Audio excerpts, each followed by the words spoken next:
No beer today, unfortunately. I was out when I went upstairs to look. So you've got, was that a Yingling? It is a Yingling. Oh, good choice. Yeah, Good choice. we Uh, went with the so classic.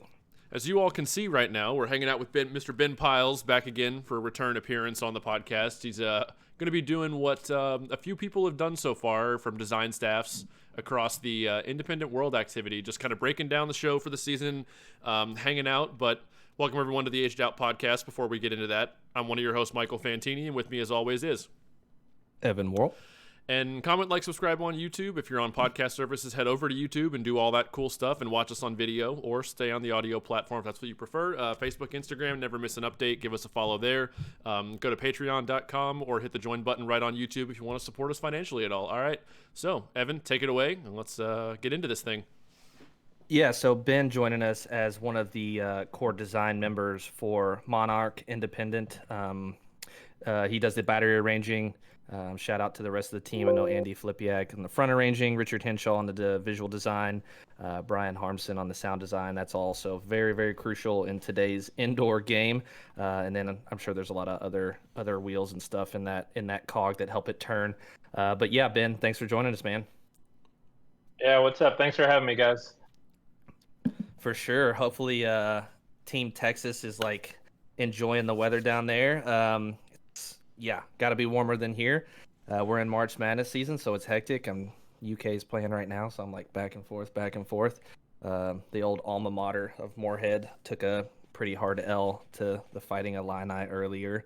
Valiant effort in the first half, but just didn't have the legs to finish it out. Yeah. But obviously, we love the opportunity to have you on and talk about your guys' show this year, which is titled Giver, I believe I saw on the old social medias. But yeah, man, take us down just kind of how you guys got to this show. Was it like a pretty clear front runner in your design process? Were there a couple things back and forth? Some inspiration towards like just how you narrowed it down to what you got production-wise this year? Yeah, first off, just to make sure we don't leave them off, Taha Ahmed is actually program coordinator for us as well this year. Oh, very cool. So to kind of start, I actually went back in my calendar just to kind of look back and see when we started. We actually had our first meeting in June this year. We've tried to push it all forward. So we're sitting in the drum corps move-ins trying to find a classroom to talk about indoor, but Taha has been really integral, just kind of overseeing and making a lot of the bigger decisions. We always kind of interact and kind of cross captions, if you would, and just kind of bring a bunch of ideas to the table. But this was one that I know Taha specifically brought to the table and felt really good about. And it was one that we kind of laid it down, and he wrote it out and put a bunch of imagery up. And by the end of that explanation, it's like, yeah, why would we consider a second option? We're all really excited about the direction of this. It was like immediately inspiring different ideas and decisions, which typically, if you have too many, ideas, it's probably a good thing. So this year was probably one of our quicker ones as far as just like settling on a concept and a direction, which again, Taha kind of inspired. Do you recall anything that led him to like this, or is like this is something that's just like, I don't know, has been on my mind, and or like was it a book I read or a movie or anything like that, or just?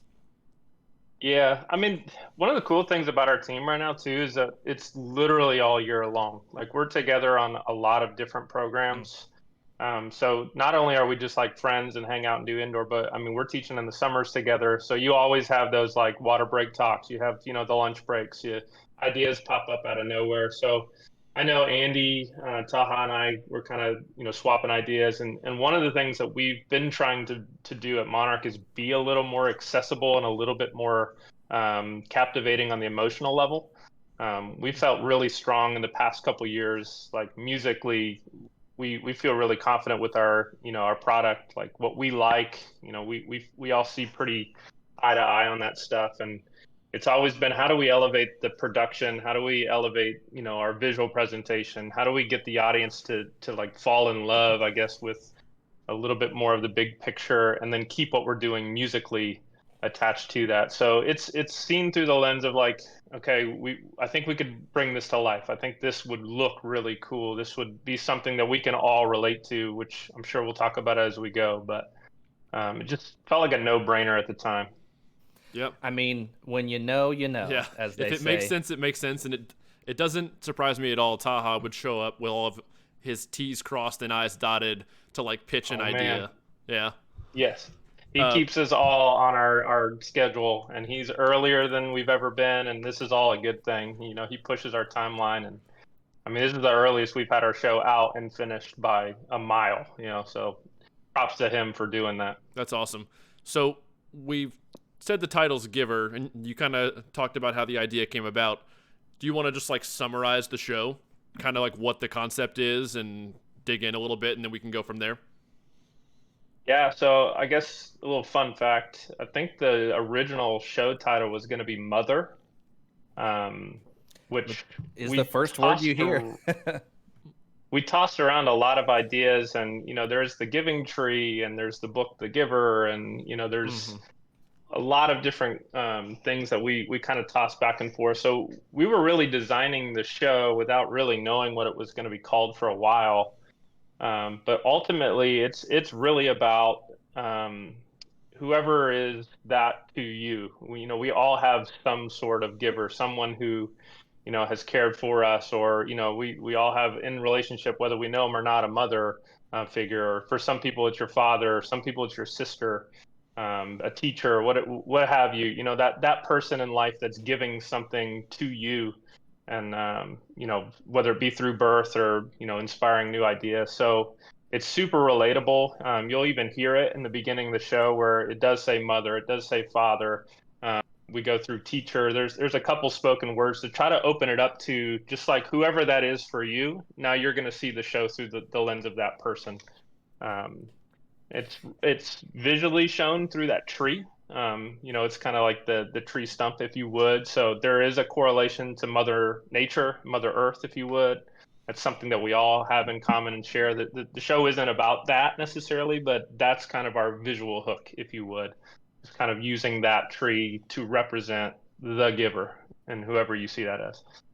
Yeah, I think that in my experience too, like designing with like fall groups, it makes sense to do like what you guys do. Like, what do we want to say? What type of feeling do we want to have? What kind of emotion do we want to create? And then a lot of times, like the show title kind of stems from that. Like, it just kind of flows in that direction. It's like, well, this is what we're saying. And I think a lot of times too, if groups pick a show title, and like this is a show title before they've like even picked out like music or costuming or a color palette, it's like, I don't know, you can pigeonhole yourself pretty easily. It's like, we got to say this. It's like, well, maybe that's not the For best sure. way.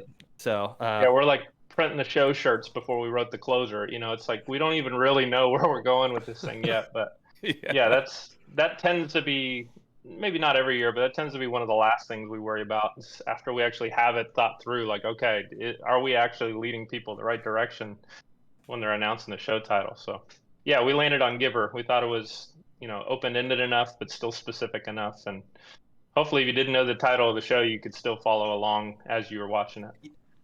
Yeah, I actually watched the show a couple times before I looked up what the title was on the social media. It's like, what is the title of the show? And you know, I came up with my list of things and before I ever knew that. So I think that that's working well for the team. You mentioned the show. There's like a couple props. I don't know, Mike, if you want to pan over to that just to show the still screen. There's I like can in the switch the backside scene here. too. In the backside too, there's like kind of like a main prop, which we'll get into in a second as well. But then also the kind of backdrops of those. I'm assuming they're like barren trees. Is that correct? Yeah, we start just kind of stripping it from color. And again, it's a little hard to see this obviously the quality of the video is not great, but the uniform actually has some parts that you can pick up when you see live. It starts much more muted and brown, kind of representing, you know, the tree itself, or just being a little less colorful, if you would. But right out of the gate, the very first thing you see is the tree breathing life to the members.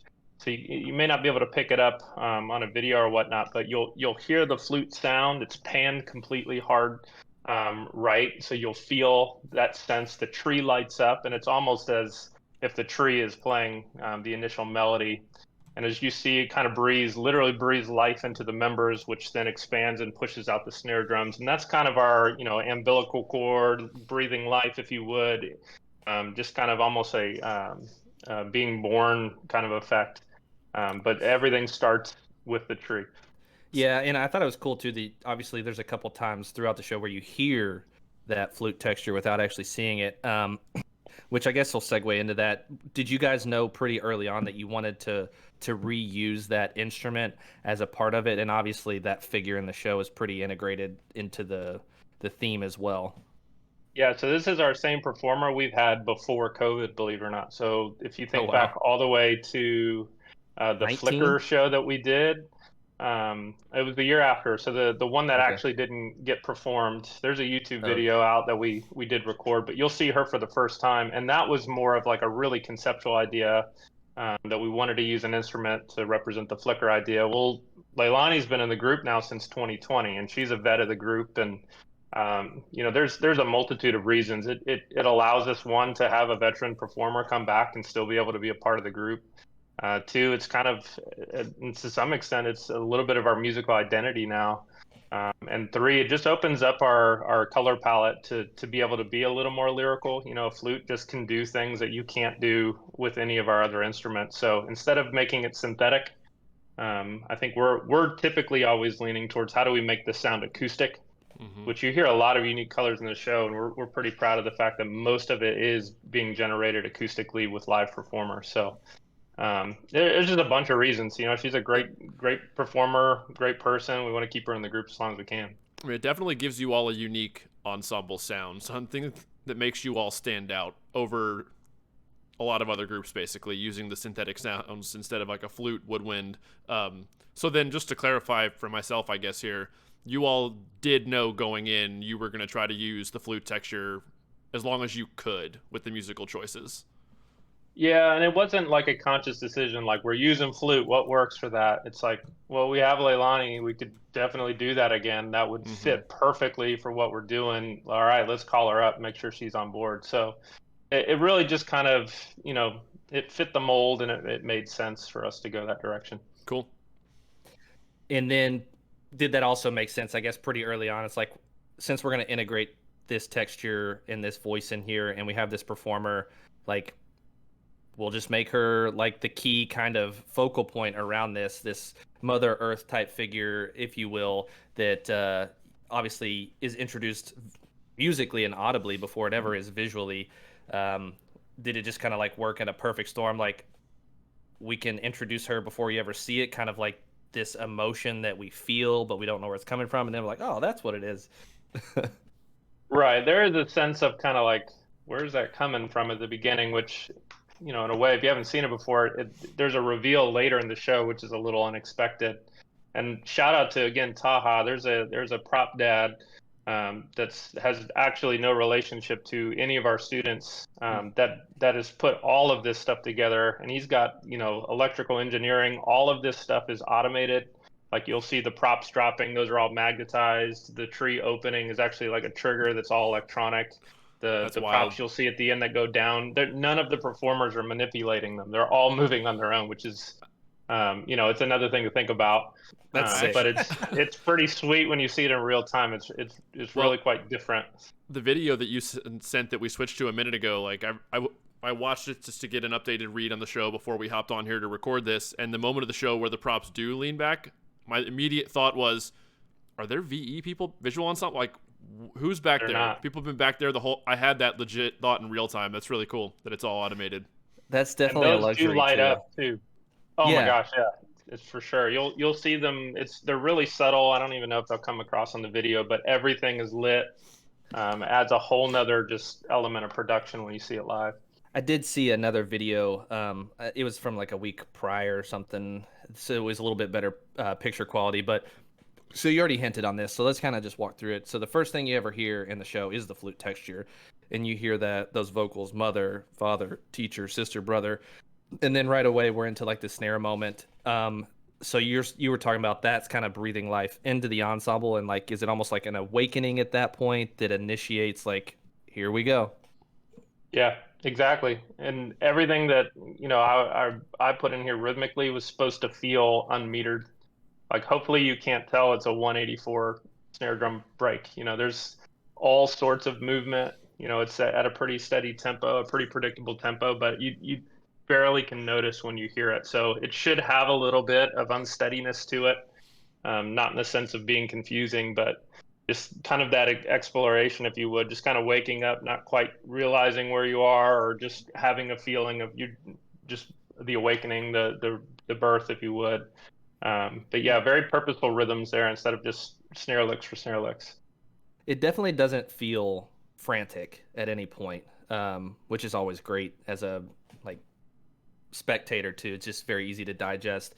So when you guys are typing up, working on, pounding out music, are you and Andy going back and forth? Is he initiating like, hey, I have this vibe that I want to settle in, this? Are you guys saying like, hey, we probably need to live in this moment for about this long and then shift gears? How are you guys kind of mapping out your duration of what you do? Yeah, so the whole show is paced out before we write a note. Taha comes to us and organizes our thoughts, and most of our conversations early season is just making sure that we have enough ideas, we have a connected thought, a reason to go to the next thing, other than the tenors haven't played in 30 seconds, so let's put a tenor break in. So we try to pace out the big picture moments to feel really cohesive, to feel like we have a purpose to go from one thought to the next. And when you pace that Brian, out, do you put on that storyboard like this moment's for 40 seconds, give or take a little bit? And you might obviously extend or shorten things once the music gets put to it, but you're like, well, let's have an extended snare front ensemble moment here for 30 seconds, and then we'll transition to this musical idea, and then it kind of goes from there. yeah, for like this moment specifically, we knew we wanted it to be an opening snare moment, just kind of cold out of nowhere. That in itself is kind of a unique effect. Not Mm-hmm. always for every moment. Sometimes you need to live with those, and you'll write 9 things and delete them until you get the 10th thing that works. Mm-hmm. But yeah, we spend a lot of time just thinking about what it's going to be before there's any pen to paper. And then Brian Harmson, our sound designer, typically will go first and just kind of lay a bed of the time and place, the types of colors that are going to exist. He does such a good job. He'll give you just like a sustained whole note for 8 bars, and I feel like I know what part of the show I'm in, Hmm. with the type of color and what pitch it's going to be. And, just going back and forth with the team. Like sometimes Andy's, who's writing the front book, he'll inspire battery ideas that I have, even if he's not writing. So again, for this example, I guess back to the original question is like this, I just wrote a snare break. Just knowing about the amount of time, knowing the feel that it was supposed to be, knowing it was a little bit of that unsettling, that awakening, that needed to kick in, and have a pretty big arrival to get to the next moment. So For sure. And then, like just to double back, like you said, hearing that snare voicing is definitely a different start of the show too. I feel like a lot of the shows I see do have a similar, like they a lot of times start in the front. Um, the first voice you hear out of the battery is kind of sometimes the mid voice and the tenors. It's articulate but not abrasive to introduce you to the battery. So getting that snare voicing right away is definitely a different something else that kind of sets the show apart as well. You guys move through, obviously there's a lot going on visually, musically, and then we kind of get to this point in the show where things turn a little bit more I don't want to say angry, but definitely a little bit more angular in nature. It's a little bit more tribal. There's that moment with the bass drums. The main prop is kind of moving from side 2 over to side 1. Mm-hmm. And as that happens, we see in the backdrop those other stationary props at the time, those barren trees that are kind of turning to bloom or more of a floral color. Kind of explain that idea and what's going on with that, the tribal, the whole shift.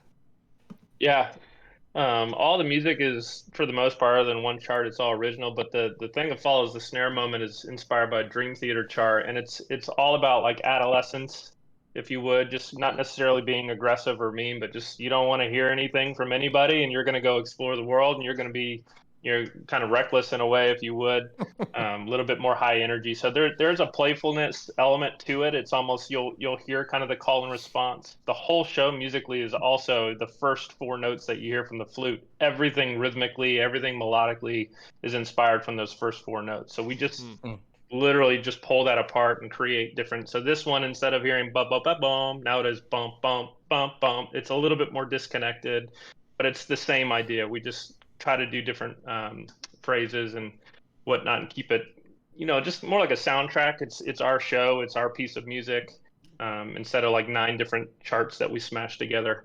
For sure. When we get to the kind of the end of the Adolescence, now we're quite literally taking from the tree. So they're hidden on the prop itself, but you'll see them literally taking from the tree and throwing it. So whether it be humans taking resources from Mother Nature and just use them for whatever they want, or us taking something maybe from like our mother or our teacher and maybe being a little more reckless with it, or not being as understanding of what's happening. But the tree is just willingly giving to everybody. So are you talking about the bow staffs that the members like are interacting Right. with? Okay. Yes. So those are actually they're all pieces of the actual prop tree. So you'll see the members literally ripping it off and throwing it to the members, and ripping it off and throwing it to the members. So it's tribal in nature. There's a very wooden feel to it. There's some log drum sounds that you'll hear. So we are going that route again. It's not about Mother Nature, but the visual exploration of that. It gives us a new feel. We go for team tonal, a little bit more of the earthier, darker sounds to represent the tree is moving now in focus. And again, we're just taking from it kind of with reckless abandon, and just using it however we want. Yeah, that makes a lot of sense. When I watched it before this, I didn't notice where they got those bow staffs or sticks from. And all of a sudden I was like, where did those come from? And I have to ask him what they mean, what they represent. But that makes a lot of sense. It's really cool. And then, so as we're moving across, and then that prop reaches that arrival point, which alludes to the reveal that you were kind of talking about. It becomes stationary, kind of backside one there. And then it opens up from the middle, and we see for the first time where we've been hearing this audible flute sound, that performer and character inside. So talk through kind of that moment of the reveal, and how the members and the crowd and the show interacts to that moment as well.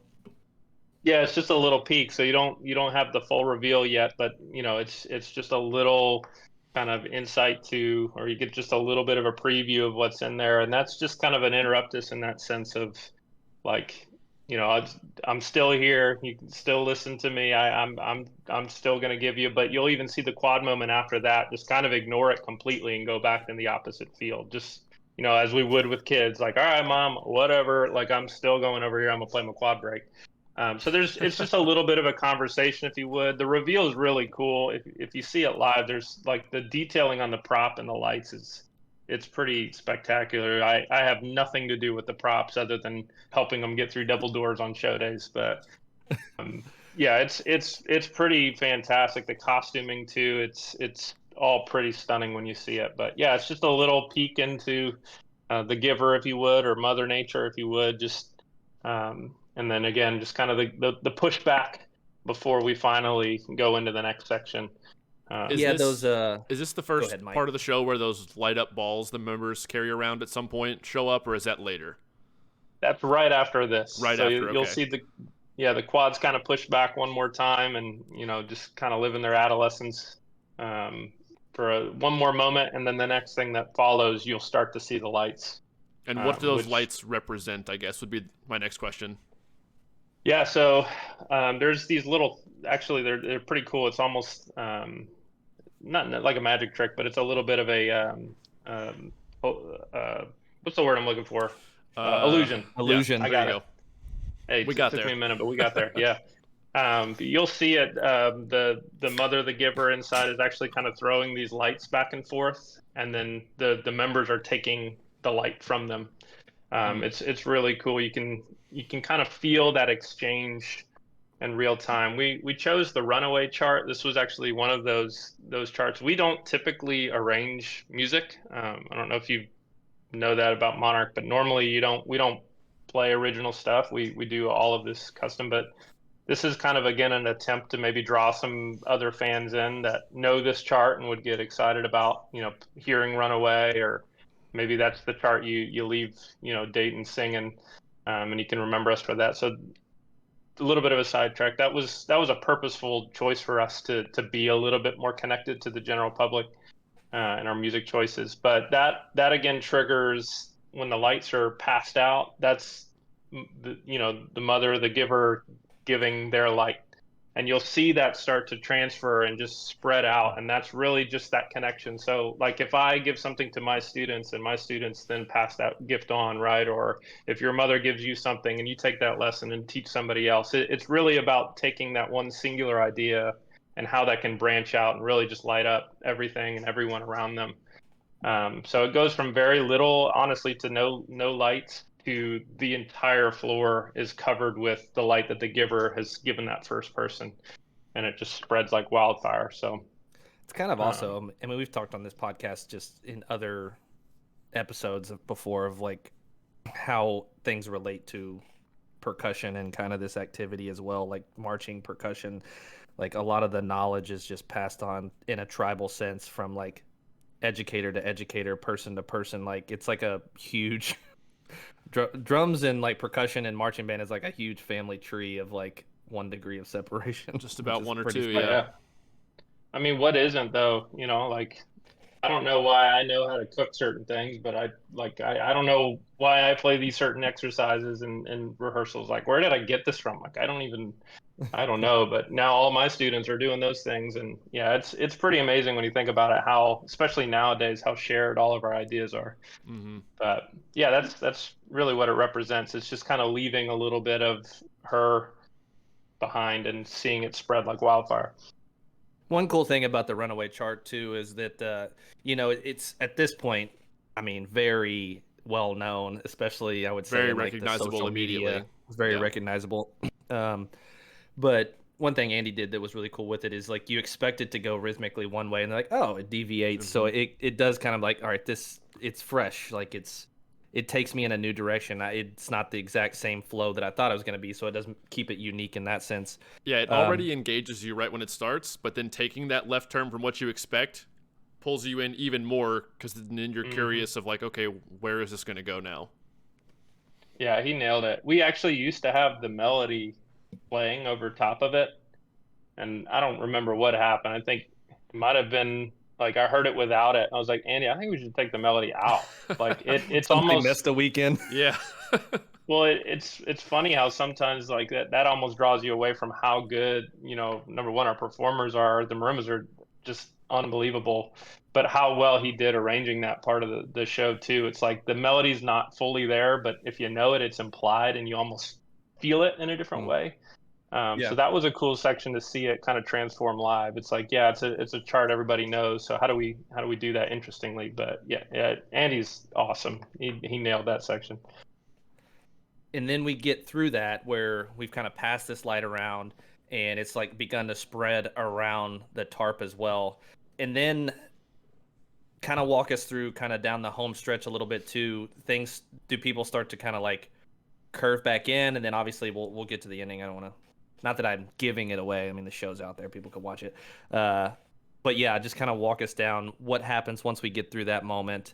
There's kind of the reveal, and then we kind of resituate the prop into the middle of the field, or the middle of the floor. wrong activity. Yeah, wrong activity. But yeah. Yeah, so the kind of ending that section, you'll see the snares kind of doing the same thing that the lights do. We start to gather and kind of spread that idea, if you would, just picking up momentum, which I think is one of our more technical moments for sure. If you get a good up close and personal look on that, I think you'll really like what we're doing with it. That's a long phrase for them too. It is, and that was, I don't know. I don't want to say it's on purpose, but I don't like hearing everybody play all the time. I feel like I never can hear anything. So it can get cluttered almost, for sure. Yeah, and it's risky, right, to have a section play that long. I mean, you're just kind of out there. You gotta hit everything. So it's kind of an intentional risk, but it also cleansed the palette out. We didn't want that to feel too big, and we felt like if the whole battery was playing at the end of that moment, then the ending doesn't feel any different. It's just another section. So we decided we're just going to let that be pretty transparent and let the snares have a minute or so. where hopefully they play together the whole time. Is that moment actually close to a minute? I don't know. I Well, forget. either I'd have to way, look. even if it's anywhere close to that, that is got to be unique. I feel like I need to go back and watch some classic shows in the activity to see how often you see an ensemble just have the same subsection play by themselves, well, with the front potentially of the battery like that for that long. I feel like they pass the ball more often, or like they'll shift to a full battery or layer in other sections. I'll point out that's something I have liked about you guys the last few years, where you do just kind of let a section take the spotlight on the floor and just go for longer than other groups, and you take the risk, and it's very digestible and readable, which is cool. Yeah, I'm glad you like it, because that's just what we like. It's Yeah. not really for any other reason than I just like to be able to hear and appreciate what's happening. And sometimes those 4-bar licks or 2-bar bursts, they go by so fast. Yeah, It's you can't hard digest to them. see it. Yeah. Right. So I don't know. I think that's just something we like, so we just do it. To be quite honest. It's funny that you say like, too, like I don't want to have everybody out there exposed for that long, but a lot of the times it does seem like segments do like sections will be like, all right, here we go, like we're gonna let you take the ball for a little bit, which does allow things to build to when you have the full battery. It really is impactful because it's like, oh, we haven't had this full idea for a bit. So Right. yeah, Really helps rehearsing too. I don't know if there's anybody that would watch this that's wants a pro tip on how to be efficient. I mean, if you can work on 4 minutes of your show all split up, and come back and be all working on that for an hour, and then you come put it together for 20 minutes. It's like it really does. You start figuring out how much gym time you're actually going to get and what type of facilities you have to actually efficiently rehearse a full ensemble. So, I mean, I'm not saying we're doing that on purpose, but it is efficient in the sense where, if the quads are hitting their minute and the snares are hitting their minute and the bass drums are hitting their minute, now we got 3 minutes being worked on at the same time in rehearsal. So, Yeah. Hey, certainly helps. Optimization. especially when facilities are sometimes at a premium. That's real, man. That's probably the hardest thing for us, at least, just trying to figure out where we're going to be each weekend. So again, that's not really the reason, but it's kind of a byproduct of it. But I just don't like hearing gyms. I don't like hearing drums in a gym for that much. You come out of some of those show days, and your ears are just ringing. It's like I don't even like this activity sometimes. Like it's uncomfortable to be in those environments. So It can get overwhelming for sure. How many rim shots can you handle? Yeah. How many shots can we fit into this 30-second segment? shots are so loud. I know that's so obvious, but man, There's the quote of the episode. Shots are just so loud. I've seen a lot of shows where I've sat in front and I just didn't enjoy it because it was just a little too overwhelming. And the groups are great and the shows are awesome, and I don't know. It's a personal preference. I'm lucky to be in a position where I get to pick what we do, and I don't know. I just like to be able to digest it in a comfortable setting, and when it's time to be overwhelming, I want it to mean something. Absolutely. Yep. Yeah. I remember this was probably years ago. We're getting off track. We'll get back to the show. Yeah, whatever. But I remember, I think it was like Dennis DeLucia who proposed a rule at a PAB meeting that he was going to limit the number of like double or triple forte shots in like a show. Of course, everybody was like, how do you quantify like how many that is? Like, how do we even begin to That's police funny. that? They have to provide their musical score for the battery to that person to comb through it. Well, I wrote it at 9 inches on the paper. They're just overplaying it. Or I wrote it at forte, so it's not my fault they're overplaying it. But anyway, I swear that was a rule. That was.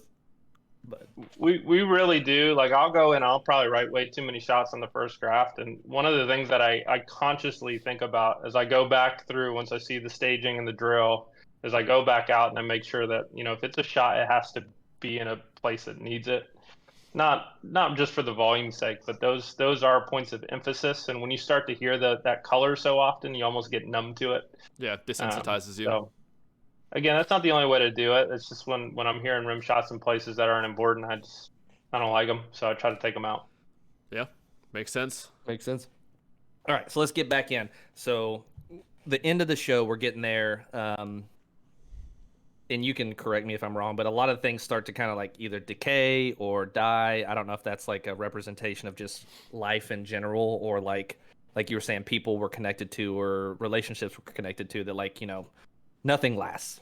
So kind of take us through that. The props tip over, kind of backwards, lean backwards. The character in the middle prop, our flautist. Flautist, I don't know how you pronounce that. Flutist. Audrey would smack you right now. That's fine. But yeah, walk us through that. Yeah, so you're on the right track for sure. I mean, eventually you run out of things to give, right? You've given it all. You know, and your time is done. You know, and hopefully you've left something behind that can sprout something behind. So as you're seeing it, you'll see in real time the uniform of our giver is just, you know, it's ripping off material. Things are falling off. You know, it's a pretty emotional soundtrack. You hear, we always joke, it's like Phantom of the Opera strings come in, and you know it gets pretty epic.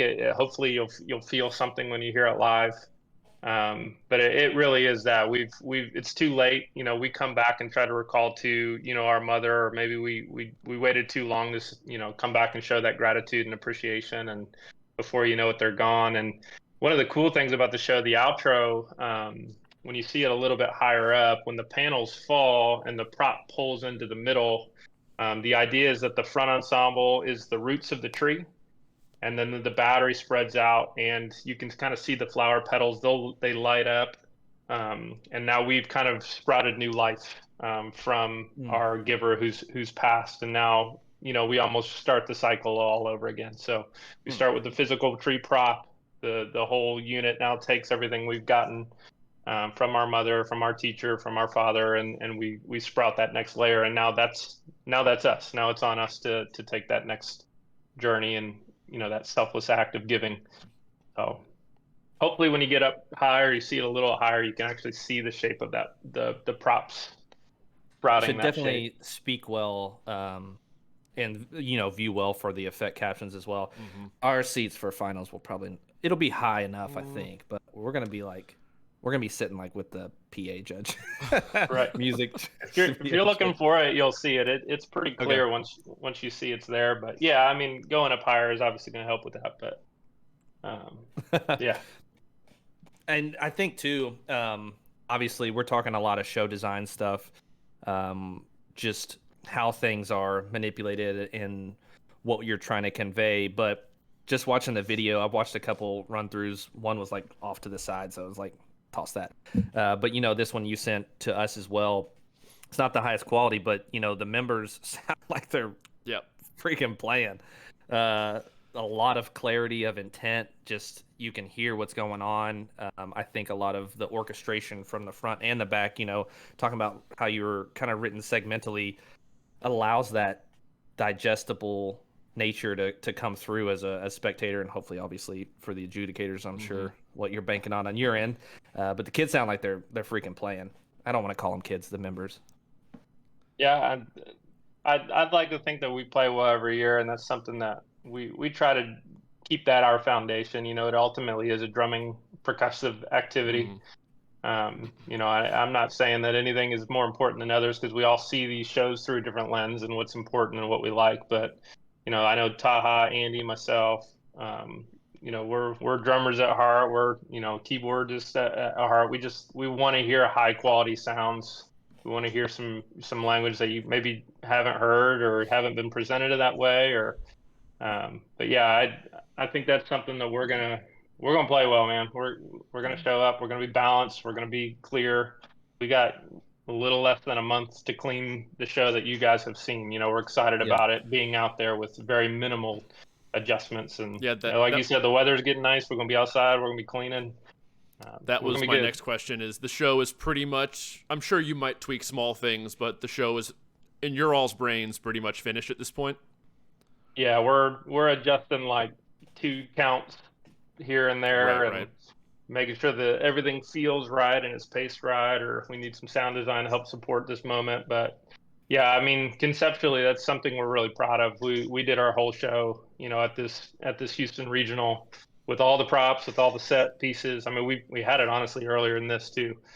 So yeah, just get it in their hands as soon as possible, so we get as many reps as we possibly can. This is the earliest Monarch's ever been complete. I feel So like that's such a fine line groups have to walk of just pacing when the show is fully done. Because I feel like, Evan, you said this, I think, on our last reaction video or podcast with the GMU crew, that if your show's done in January, you probably have a problem.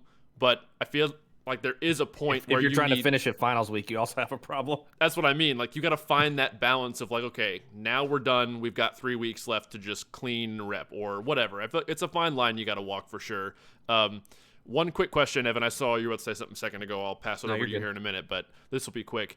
How experienced is the ensemble on that clarity vein of or line of thinking? Is it an older ensemble? Is it a younger? Is it just kind of a mix of young and old? Or this is probably our youngest crew we've had in a long time. wow.